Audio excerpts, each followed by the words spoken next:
মরহুম প্রেসিডেন্ট জিয়াউর রহমানকে শেখ মুজিবের মতো এবং তারেক রহমানকে হাসিনার মতো বানাতে বিএনপির নানান উদ্যোগ। আমরা প্রতিবাদ করব এবং এটা হতে দিব না। বিএনপির লোকজন কাজ শুরু করে দিয়েছে। কি আগে যেরকম সব কিছুতে শেখ মুজিবুর রহমান, বাংলাদেশ মানে শেখ মুজিবুর রহমান, বাংলাদেশের অপর নাম শেখ মুজিবুর রহমান, বাংলাদেশের স্বাধীনতা থেকে শুরু করে এমনকি বাংলাদেশে 4G চালু করা হলে 3G চালু করা হলো, তাও নাকি শেখ মুজিবের স্বপ্ন। মানে এত শেখ মুজিব ছিল কাল্ট, শেখ মুজিব ছিল আওয়ামী ধর্মের নবী রাসূল। এইভাবে শেখ মুজিবকে প্রতিষ্ঠিত করেছিল, কাল্ট বানিয়েছিল, পূজনীয় বানিয়েছিল। বিএনপি ক্ষমতা আসার আগেই জিয়াউর রহমানকে যেভাবে উপস্থাপন করছে ওই রকম শেখ মুজিবের মতো বানাতে যাচ্ছে। আপনি যদি আমির খসরু মাহমুদ চৌধুরীর বক্তব্য শুনেন, 16ই ডিসেম্বরে বিএনপি নেতারা যে বক্তব্যগুলো দিয়েছে তাতে সব কিছুতে জিয়াউর রহমান, মানে বাংলাদেশ মানে জিয়াউর রহমান, বাংলাদেশের মুক্তিযুদ্ধ মুক্ত সবকিছু অনলি জিয়াউর রহমান। বাংলাদেশের প্রথম প্রধানমন্ত্রী, প্রথম রাষ্ট্রপতি কে? জিয়াউর রহমান। বাংলাদেশের জাতির পিতাকে এটাও কিন্তু বলেছে যে জাতির পিতা জিয়াউর রহমান। এর মানে শেখ মুজিবের জায়গায় শেখ মুজিবকে যেরকম পূজনীয় করতো ওইরকম পূজনীয় করতে। এই জন্য আপনার মনে আছে নিঃসন্দেহে রুহুল কবির রিজভী প্রতিবাদ করেছেন শেখ মুজিবের অবদান, অমুক তমুক নানান কিছু বর্ণনা করে যে শেখ মুজিবের ছবি সরানোর প্রতিবাদ জানিয়েছিলেন। উপদেষ্টা মাহফুজ দরবার হল থেকে ছবি সরিয়েছিল, পরে অবশ্য রুহুল কবির রিজভী ক্ষমাও চেয়েছিলেন জনরোষে পরে। কিন্তু বাস্তব কথা এটাই যে শেখ মুজিবের ছবি সরানোর বিরুদ্ধে বিএনপি। কেন? কারণ বিএনপি চায় ওই শেখ মুজিবের ছবির জায়গায় ওখানে তারা ক্ষমতা আসলে জিয়াউর রহমানের ছবি বসাবে এবং শেখ হাসিনার ছবির জায়গায় তারেক রহমানের ছবি বসাবে।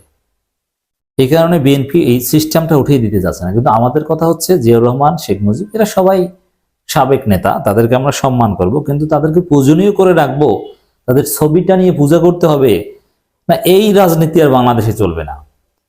আপনি জিয়াউর রহমানকে কাল্ট বানাবেন, জিয়াউর রহমানকে আমরা সম্মান করি, করব, ধারণ করি, কিন্তু এর মানে এই নয় যে তার ছবিটা নিয়ে পূজা করতে হবে। এগুলো হতে দিব না। বিএনপি চায় এটা। তারেক রহমানকে শেখ হাসিনার মতো অল ইন অল বানাতে চায়। শেখ হাসিনা ফেসিস্ট হয়ে উঠেছিলেন কেন? আওয়ামী লীগের সাংগঠনিক স্ট্রাকচারের কারণে। আওয়ামী লীগে বা বাংলাদেশে কোনো মন্ত্রী ছিল না, সব মন্ত্রী ছিল শেখ হাসিনা একা। শেখ হাসিনার উপরে কেউ কোনো কথা বলতে পারতো না, শেখ হাসিনা কেউ চ্যালেঞ্জ করতে পারতো না, শেখ হাসিনার বিরুদ্ধে কেউ দাঁড়াতে পারতো না, এরকম কোনো সুযোগই ছিল না।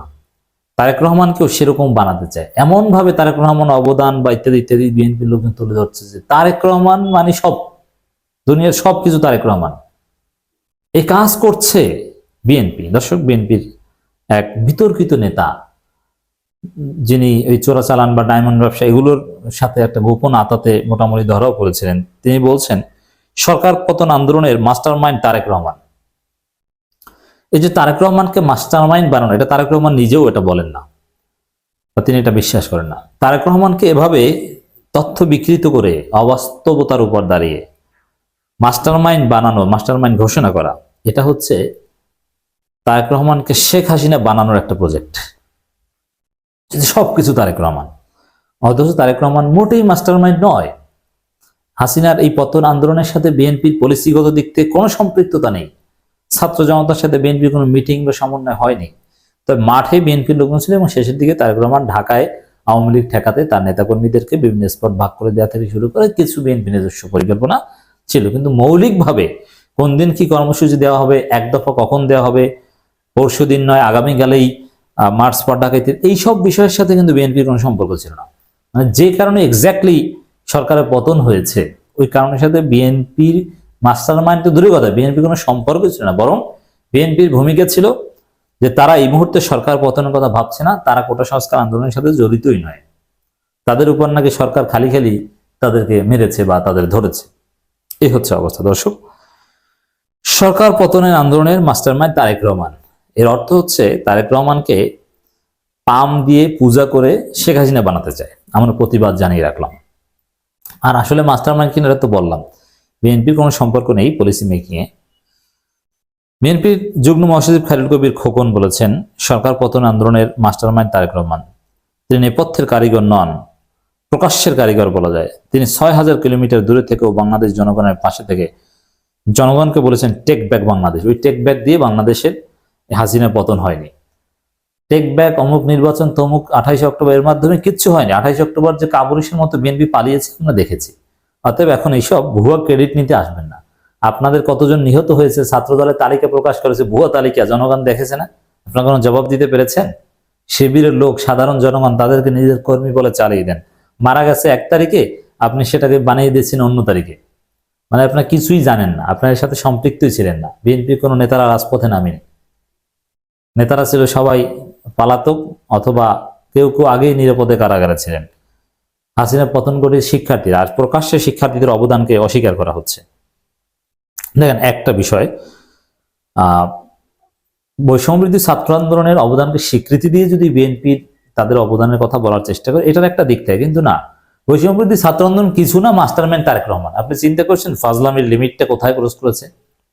এরপর দেখেন কি বলছে খায়রুল কবির খোকন, বলেন বৈষম্যবিরোধী ছাত্র আন্দোলনকারীরা সরকার পতনের আন্দোলন করেনি, তারা কোটাধারী আন্দোলন করেছিল। তাহলে শহীদ মিনার থেকে 1 দফা ঘোষণা করেছিল কি তারেক রহমান ভিডিও কনফারেন্সে, নাকি না মির্জা ফখরুল এসে, না জিয়াউর রহমান কবর থেকে উঠে এসে? কোনটা? নাহিদ, আসিফ, ওরা কি করেছিল? আঙ্গুল চুষে ওই সময় 9 দফা কারা ঘোষণা করেছিল? বিএনপি। 9 দফার সাথে কারা জড়িত ছিল? শিবির আব্দুল কাদেরের মাধ্যমে ঘোষণা করিয়েছে। আমরা 3 তারিখে 1 দফার আন্দোলনে গিয়েছিলাম। বিএনপি অনেক আগে সরকার প্রধান 1 দফার আন্দোলন গিয়েছিল, রাইট? বিএনপি অনেক আগে 1 দফার আন্দোলন, কিন্তু সেটা ছিল দুধ ভাত খেলা। বিএনপির 1 দফার আন্দোলন বিএনপিও বিশ্বাস করতো না। বিএনপি তো অনির্দিষ্টকালের অবরোধ দিয়ে তারপর ঘরে চলে যেত, আর সেই অবরোধ প্রত্যাহারও করেনি। বিএনপি সরকার পতনের জন্য অনির্দিষ্টকালের অবরোধ সেই 2024 সালের 5 জানুয়ারি দিয়েছে, 14 সালের, কিন্তু সেই 2014 সালের 5 জানুয়ারি পর থেকে সেটা প্রত্যাহার হয়নি। তো বিএনপির 1 দফা মানে কি বুঝতে পারছেন? ওই যে 14 সালে যে 1 দফার অবরোধ দিয়েছিল অনির্দিষ্টকালের, এই হচ্ছে। আর ঈদের পরে 1 দফা ঘোষণা করেছে, ঈদের পরে শুরু করবে, কিন্তু কোন ঈদ সেটা পরের ঈদের জানিয়ে দেওয়া হবে। এই হচ্ছে বিএনপির আন্দোলন। তো তারা বলে যে 1 দফার আন্দোলন গিয়েছিল, শিক্ষার্থীরা চায়নি, তাদের কথা একেবারে অস্বীকার করছে, নইলে কিন্তু আমরা এভাবে এটা প্রতিক্রিয়া দেখাতাম না। শেখ পরিবার দুর্নীতি প্রসঙ্গে তিনি বলেন, শুধু দেশে নয়, শেখ পরিবার লোকজন যেখানে গেছে সেখানেই ক্যান্সার মধ্যে দুর্নীতি ছড়িয়ে পড়ে। শেখ পরিবারের লোকজন কিন্তু আপনার নির্বাচনে চান, এখন নিষিদ্ধ চান না। টিউলিপের কথা বলেছেন, বলুন, সমস্যা নেই, কিন্তু আপনারা যে চাঁদাবাজি লুটপাট করেন এটা নিয়েও 2-4 লাইন সাহস থাকলে বলেন।